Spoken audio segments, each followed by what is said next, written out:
على فكرة يا شباب، الشركة دي شركة الكافي اللي هي عربيات النقل التقيل.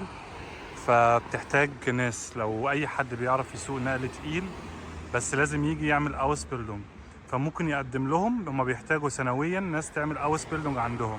فاحفظ الفيديو عندك وحاول تبعت لهم. جيت لك يا عزة. عزة مركونة هنا يا جدعان في المكان اهو بتاع الشغل بتاعنا. ده المكان اللي بنركن فيه في الشغل.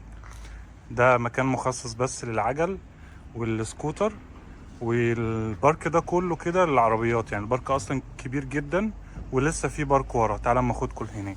وهنا البارك التاني اكبر منه، مساحة كبيرة جدا. فلما تكون شغال في شركة بصراحة بتهتم بأدق التفاصيل اللي تريحك، بتكون حاجة كويسة جدا وبتتمسك بالشركة طريقة كبيرة جدا. وعلى فكرة لسه في كمان بارك بره، يعني ده كله خاص بالشركة. فهنا كمان عشان العربيات اللي النقل التقيل دي كلها بتلف من هنا، وهنا كمان ممكن نركن العربيات بتاعتنا.